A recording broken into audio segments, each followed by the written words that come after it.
प्रथमतः या संस्थेचे संस्थापक अध्यक्ष कैलासवासी आमचे वडील विठ्ठलराव शंकरराव तासकर यांना आदरांजली वाहतो.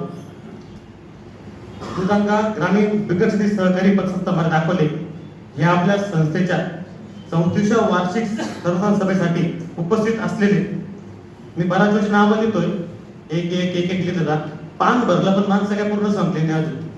एवढे सगळे साहेबांवरती प्रेम करायला उभे आले तिथं, याचा खरंच मला खूप अभिमान वाटतो. उपस्थित आमच्या मातोश्री हेमलता तासकर, जनरल पतसंस्थेचे चेअरमन, आमचे गुरुवर्य म्हणजे माझे आता या क्षेत्रातले मी त्यांना गुरुच मानले, त्यांच्या महाराष्ट्र सीमेत राहतो मान्य भाऊ पाटील नवले अण्णा, ॲडव्होकेट मंकर साहेब, ते त्यांना आता कोणत्याही तारीख असल्यामुळे आत्ताच गेले. आमचे मित्र माननीय महेशरावजी नवले साहेब, शिवसेना जिल्हा उपाध्यक्ष आहेत, त्यांना काही कारणास्तव जावं लागलं, ते पण गेले आहेत. मधुभाऊ नवले येणार होते पण त्यांना थोरा साहेब आल्यामुळे येता नाही आलं. कायकर साहेबांना अचानक कारखान्यामध्ये मीटिंग लागली त्याच्यामुळे ते पण राहिले, पण त्यांनी आम्हाला याच्यामध्ये शुभेच्छा दिलेल्या आहेत. नंतर आमचे माजी संचालक विठ्ठल बाबा नवले इथे उपस्थित आहेत, अध्यक्ष विठ्ठलराव कुंकर इथे उपस्थित आहेत, बाजार समिती सभापती भानदास तिखंडे इथे उपस्थित आहेत, जनलक्ष्मी पतसंस्था संचालक चौरद पापा इथे उपस्थित आहेत, कारखान्याचे संचालक कैलासराव शेळके इथे उपस्थित आहेत, लक्ष्मी पतसंस्थेचे अध्यक्ष प्रवीणजी मालुंजकर, गंगाराम पापळ साहेब, मान्य कारभारी बंदवणे, माननीय पंढरीदास बेनके, मान्य पोखर साहेब, मान्य रोहिदासजी वैद्य, मान्य राकेशजी देशमुख, मान्य सुरेशजी नवले, सुभाष तासकर सर आमचे चुलते, मान्य प्रवीणजी गुले सर, मान्य वसंतराव धुमाळ, मान्य रोहित शेठ धुमाळ, रवींद्र कुंडे, अनिल शेठ धुमाळ, आमचे गावकरी सुरेश तासकर, बैरोडीचे माजी सरपंच गोरख शेरपर पाडेकर, बुवासाहेब संचालक रघुनाथ शेंकर, मायदास तासकर, आमचे बंधू सचिन तासकर, बनकर सर, सुनील धुमाळ, बंसी भुजबळ, राजेंद्र येरनर, संतोष बगनर, माधवजी वैद्य, पाटीलभाऊ सावंत, आमच्या पप्पांचे खूप जुने मित्र आहेत ते म्हणले, रविदास धुमाळ, राजेंद्र लोखंडे, नामदेव आरोटे, हर्षल साहने, बाळमामा धुमाळ, माजी संचालक दशरथजी एखंडे, राजेंद्र देशमुख, अण्णासाहेब शेटे, आमचे कर्म सोबत आम्ही काम करतो असे डॉक्टर रवींद्र बोर्डे, मधुकरजी माने, अण्णासाहेब शेटे, विलासराव शेवाळे, विजय आवारी, रंदे साहेब, अनिल कोळकर, गोविंद जोळकर, सदानंद बंगाल, नितीनजी नायकवाडी, डॉक्टर बागडे साहेब, विठ्ठलराव खाडे, आनंदराव खाडे, बाबुराव आसवले, निलेशजी बानाईत, अक्षत जाधव, चंद्रशेखर शेंकर, नाव अजूनही बाकी आहेत खूप, पण तरी आता कुणाचे राहिले असेल त्यांनी मला माफ करावे. हे सर्व चालू करण्याच्या अगोदर मी सौम्यने 2-3 प्रश्न विचारले होते. नियमित कर्ज भरणाऱ्या माणसाला तुम्ही किती सबसिडी देतात? सबसिडी हा जो पर्याय सरकारने दिला आहे तो थकीत कर्जासाठी आहे. ज्याचं कर्ज वर्षानुवर्ष थकले जातं त्याच माणसाला आपण सबसिडी, हा नियम आहे, नियमाच्या बाहेर जाऊन आपण कुणालाही सबसिडी देऊ शकत नाही. तुम्ही नियमित असाल पण ती सबसिडी जर आपण ज्याला देतो त्याची ह्या अर्थव्यवस्थेमधली जी कारकिर्दी असते ती जवळजवळ संपल्या जमा असते. त्यानंतर कुठलीही बँक उभी करत नाही. उद्या तुम्हाला कुठे आर्थिक अडचण आली, काही प्रॉब्लेम आला तर तुम्हाला बँक कर्ज देत नाही, कारण तुमचं सिबिल स्कोर खराब झालेला असतो. त्यांनी दुसरा प्रश्न आपल्याला विचारला होता की तुम्ही तुमच्या संस्थेच्या सभासदांना कुठल्या सुविधा दिल्या जातात? आजपर्यंत ही जी संस्था आहे ही कधी नफा वाढ किंवा आपल्याला यात काही कमवायचं आहे अशी म्हणून कधी आपण स्थापन केलेली नाही. ही गोरगरिबांची संस्था होती. साहेबांचं धोरण खूप सहकारी होतं आणि त्यांनी गोरगरिबांची चूल पेटावी, त्यांच्या प्रपंचाला कुठेतरी हातभार लावा म्हणून ही संस्था उभी केली होती. तुम्ही या संस्थेचा खूप जुनी सभासद आहात मला मान्य, आणि या संस्थेचा तुम्ही पुरेपूर अभ्यास केला असेल. कारण ह्या संस्थेमध्ये जे कोणी सभासद आहेत हे एकदम गरीब घरातले शेतकरी आहेत. तुमच्यासारखे आपण काम करणारे जे आपण रोज काम करतो याच्यामध्ये त्या लोक सभासद आहेत. श्रीमंत वर्ग, खूप मोठा व्यावसायिक वर्ग इथं आहे अशातला नक्कीच भाग नाही, तुम्ही बघितले. त्याच्यामुळे सुविधा आपण काय केलं, यातून जो काही आपल्याला थोडाफार नफा भेटत होता त्या नफ्याचा उपयोग आपण आपली बँक, तुम्ही आता नवीन झालेली बघितली, आपण अतिशय आधुनिक बँक केलेली आहे. पण नुसती आधुनिक केली नाही, याच्या समोर आपण भाऊ पाटील अण्णांच्या मदतीने आणि त्यांच्या सल्ल्याने नवीन सॉफ्टवेअर चेंज करून अतिशय उत्तम पीओसी नावाचं सॉफ्टवेअर घेतलं. जेणेकरून तुमच्या सगळ्या गोष्टी तुम्हाला घरी बसल्या तुमच्या मोबाईलवर मी तुम्हाला पुढे याचा फायदा सांगणारच आहे, पण तुमची फक्त हे प्रश्न मी दूर केले. आज दूध संस्थेला वटवृक्ष झाल्याचे आपण सगळ्यांना दिसत आहे. मंकर साहेबांनी सांगितल्याप्रमाणे त्यांच्या छोट्याशा खोलीमध्ये ही संस्था चालू झाली. आज 100 मालकीची आपली जवळजवळ 2000 स्क्वेअर फूटची इमारत आहे. शिर्डीला पण आपलं स्वतःचं मालकीचं शाखा आहे. राजूरला पण स्वतःची मालकीची इमारत आहे. हे वटवृक्ष या संस्थेचे संस्थापक चेअरमन स्वर्गवासी विठ्ठलराव शंकरराव चासकर यांचे मोलाचे योगदान आहे. नफा कमवण्यापेक्षा मी जसं तुम्हाला आत्ताच यांना आधीच उत्तर द्यायचं असल्यामुळे सांगितलं का आपल्याला नफा कमवण्यापेक्षा गोरगरिबांच्या प्रपंचात आपण किती हातभार लावू शकतो, हा सगळा हेतू ठेवून म्हणजे त्यावेळेस ही संस्था स्थापन करण्याचं धोरण त्यांचं होतं की आपल्या इथे जे शेतकरी लोक सावकारकीमध्ये जातात यांना मदत व्हावी, यांच्या प्रपंचाला हातभार लागावा, म्हणून आपण ही संस्था स्थापन केली पाहिजे आणि त्यांची स्थापन त्यावेळेस स्थापन केली होती. त्यामध्ये त्यांच्या सहकार्यांचा खूप मोठा वाटा होता. आता मला देश मंकर साहेब असतील, बरेच त्यांचे सहकारी बसले, सगळ्यांची नावं माहीत आहेत तुम्हाला. 18 एप्रिल 1991 साली ही पतसंस्था स्थापन केली, ज्याची आज वटवृक्षात रूपांतर झाले आहे. सर्व जुने नवे सहकारी यांचे मार्गदर्शन सहकार्य मोलाचे आहे. 34 वर्षाच्या कालखंडात संस्थेने सभासदांना कर्जाच्या माध्यमातून आर्थिक मदत केलेली आहे. त्यांच्या प्रगतीत खारीचा का विना वाटा या संस्थेने उचललेला आहे.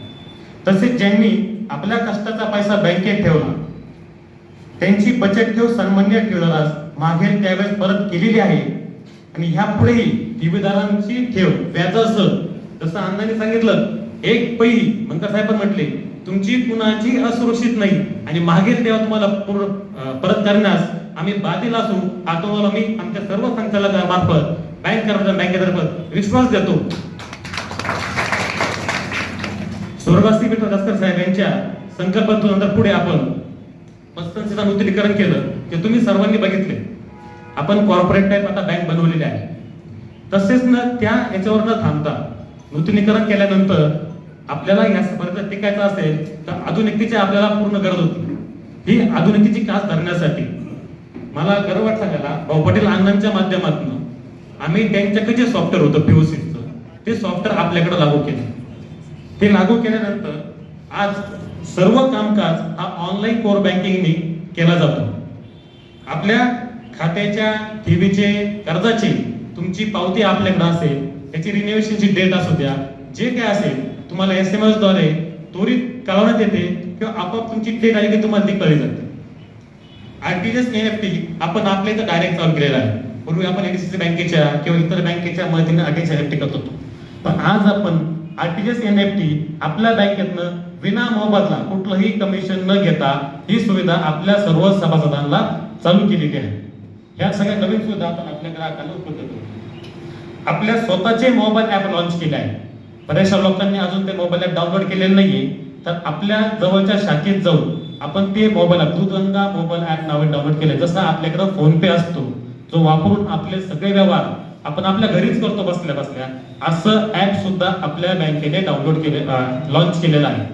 सर्व ग्राहकांनी बँकेमध्ये जाऊन ते ऍप डाउनलोड करून घ्या, जेणेकरून कुणी लांबचे असतील, गिरवरीचे कस्टमर असतील, बाकी गावचे कस्टमर असतील, त्यांना एवढ्या दूर व्यवहार जमत नसेल तर ते घरच्या घरी आपल्या बँकेमध्ये खातेदार असलेल्या खातेदाराला असू द्या किंवा तुमच्या बाहेरच्या बँकेमध्ये कुणाला पैसे पाठवायचे असतील तर तुम्ही ते पाठवू शकतात. ही सुविधा आपण चालू केलेली आहे.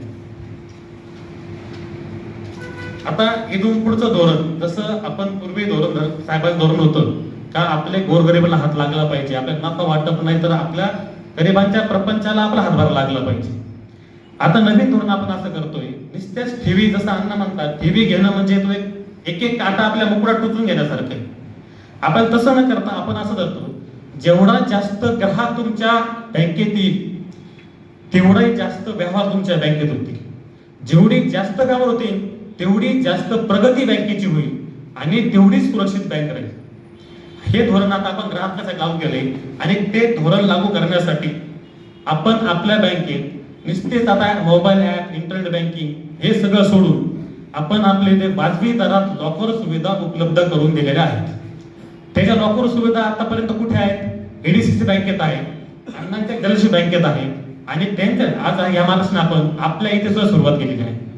बरं, त्याच्यासाठी सुलभता व्हावी म्हणून आपण काय केलंय, तुमच्याकडनं एक रकमी लॉकर साईज नुसार डिपॉझिट घेतलं जातं आणि त्या डिपॉझिट मध्ये जे व्याज येतं त्या व्याजानेच आपण त्याचं भाडं भरतो. तुम्हाला कोणत्याही महिन्याला किंवा वर्षाला 1 रुपयाही बँकेला द्यावा लागत नाही, अशी सुविधा आपण इथे उपलब्ध केलेली आहे. अजून ग्राहक वाढावा म्हणून आपण काय केले, 1,000 रुपयाची ज्या व्यक्तीची कायम ठेव आहे त्या सभासदास आपण 1 लाखाचा अपघात विमा देऊ केलेला आहे. तसेच 1,000 कायम ठेव सोबत ज्यांनी 2,000 रुपयाची शेअर्स खरेदी केले आहेत त्याला आपण 3 लाखाचा अपघात विमा आणि 3 लाखाचा अपंगत्व विमा लागू केलेला आहे.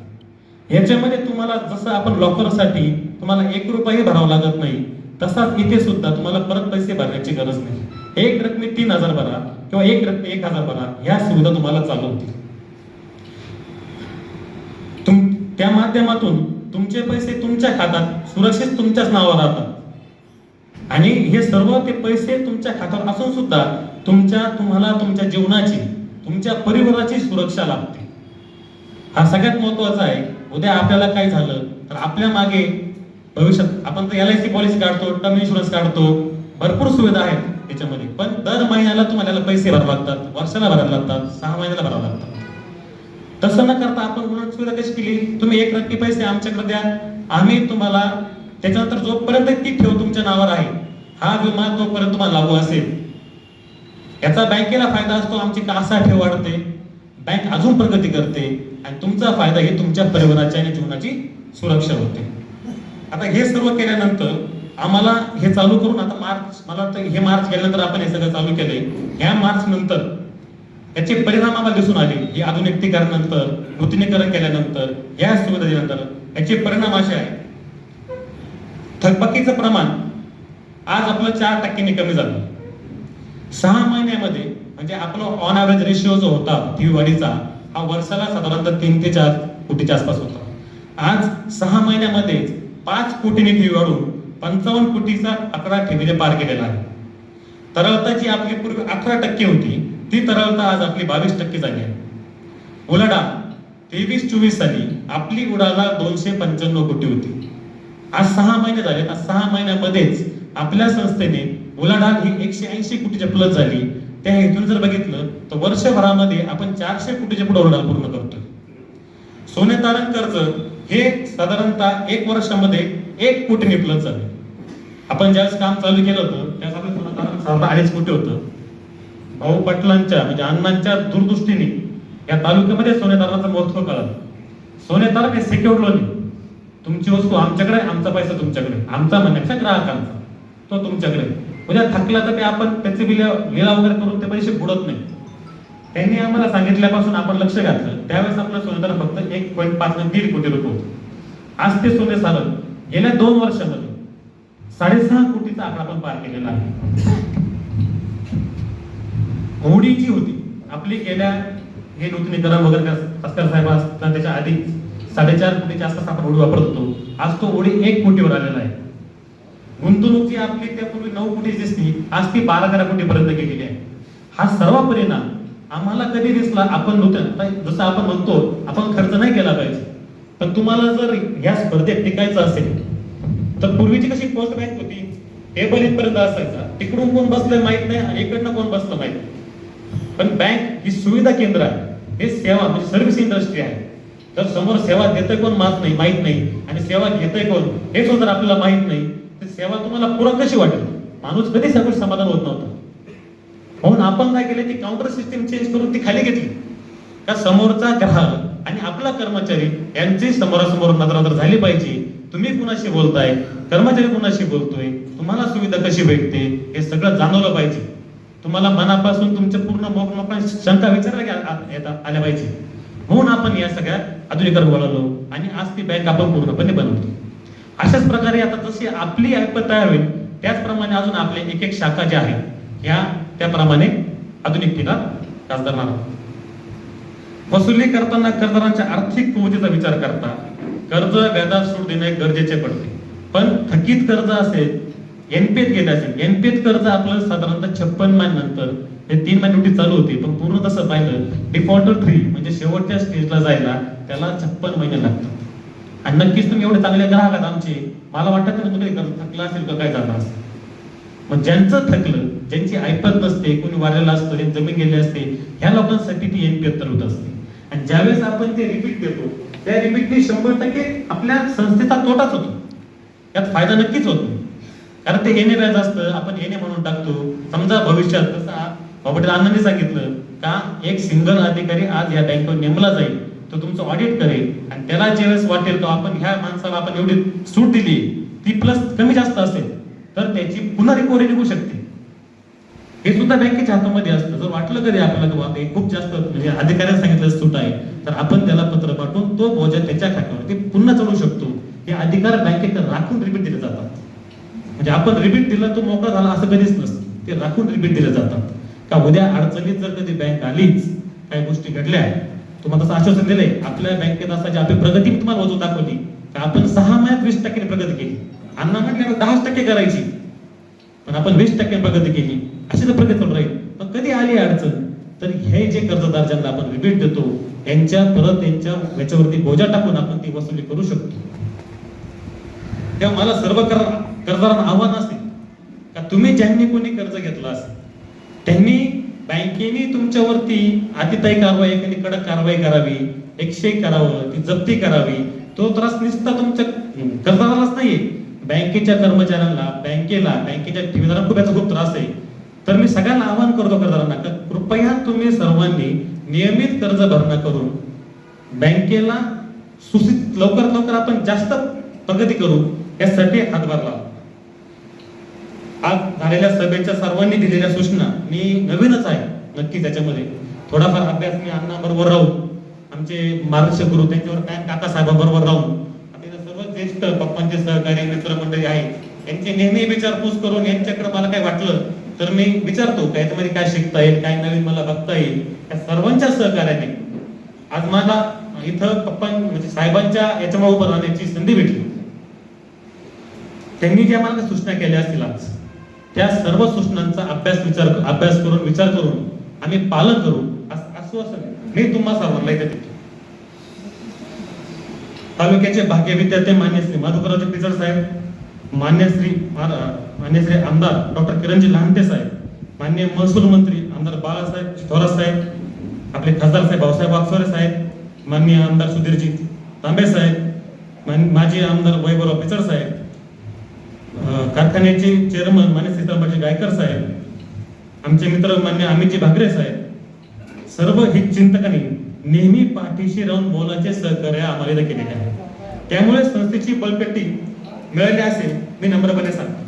संस्था कामकाज व्यवस्थापन चालवताना अकोले तालुक्याचे उपनिबंधक कार्यालय या मान्य वाघमारे साहेब तसेच त्यांचे सहकारी अधिकारी, आमचे गुरुवर्य समता पतसंस्थेचे व महाराष्ट्र पतसंस्था फेडरेशनचे अध्यक्ष काकासाहेब कोयटे, तसेच मान्य भाऊ पाटील नवले जनलक्ष्मी पतसंस्था चेअरमन. आता मगाशी या सर्वांचे नावं घेतले, परत घेऊन जास्त वेळ वाया घालणार नाही. तरी सर्व पप्पांचे सहकारी, माझे हितचिंतक, आमच्या परिवाराचे दूधगंगा परिवाराचे हितचिंतक, उपस्थित सर्व सहकाऱ्यांचे, कर्मचारी थोडस वाढवतो मी 2-1 मिनिटांचं. कर्मचारी ह्या संस्थेचं मनका असतो, प्रत्येक संस्थेचं मनका असतो. आपण लोक लक्ष आणि मला सांगतात संचालकाचं काम असतं डोळ्यात तेल घालून चेअरमनकडे बघायचं आणि चेअरमनचं काम असतं डोळ्यात तेल घालून कर्मचाऱ्याकडे मॅनेजर बघायचं. हे सूत्र जर तुम्ही पाळले तर कधीच संस्थेला कुठल्या प्रकारची अडचण होणार नाही. का जिथं तुम्हाला कुठं दिसतं काही परिणाम होतो तर तिथंच ती गोष्ट टोकली गेली पाहिजे.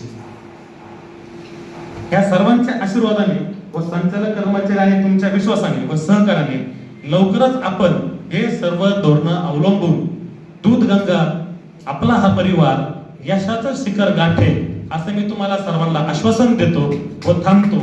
जय हिंद, जय महाराष्ट्र, जय सरकार. साई दृष्टी नेत्रसेवा चष्माघर अकोले शहरातील सर्व अत्याधुनिक सुविधा उपलब्ध असलेले एकमेव अद्ययावत शोरूम म्हणजेच साई दृष्टी नेत्रसेवा चष्माघर.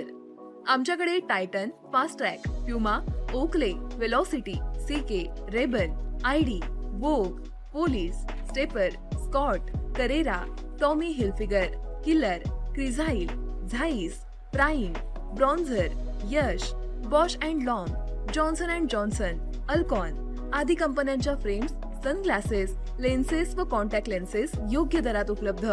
तसेच टायटन कंपनी लेन्सेसचे एकमेव अधिकृत विक्रेते. आता अकोल्यात प्रथमच ऑटो मशीनद्वारे चष्म्याची रोबोटिक फिटिंग. प्रोग्रेसिव्ह चष्म्यासाठी डोळ्यांचे व चष्म्याचे अचूक मोजमाप करण्यासाठी जाईस कंपनीचे सॉफ्टवेअर असलेला ऍपल कंपनीचा टॅब. तज्ञ ऑप्टोमेट्रिस्ट कडून कॉम्प्युटरद्वारे डोळ्यांची मोफत तपासणी, डोळ्यांची मायक्रोस्कोपिक तपासणी, काच बिंदूचे अचूक निदान करण्यासाठी डिजिटल टोनोपेनद्वारे डोळ्यांचे इंट्राऑक्युलर प्रेशर मोजणे, पॅकीमीटरद्वारे बुबुळाची जाडी मोजणे, कॉन्टॅक्ट लेन्सेसच्या अचूकतेसाठी कॅरेटोमीटरद्वारे बुबुळाचं मोजमाप करणे आदी अत्याधुनिक सुविधा उपलब्ध असलेले अकोले शहरातील एकमेव चष्माघर. आपल्या अनमोल डोळ्यांच्या समस्येसाठी बिर्ला आय हॉस्पिटल नाशिक यांच्या माध्यमातून तज्ञ डॉक्टर दर गुरुवारी सकाळी 10:30 ते 3:30 पर्यंत साई दृष्टी नेत्रसेवा चष्माघर इथे उपलब्ध राहतील. आमचा पत्ता साई दृष्टी नेत्रसेवा चष्माघर, अकोले बस स्थानकाच्या मागील बाजूस, जय महाराष्ट्र हॉटेलच्या पाठीमागे, अकोले, तालुका अकोले, जिल्हा अहमदनगर. संपर्क 91 36 52 93 93.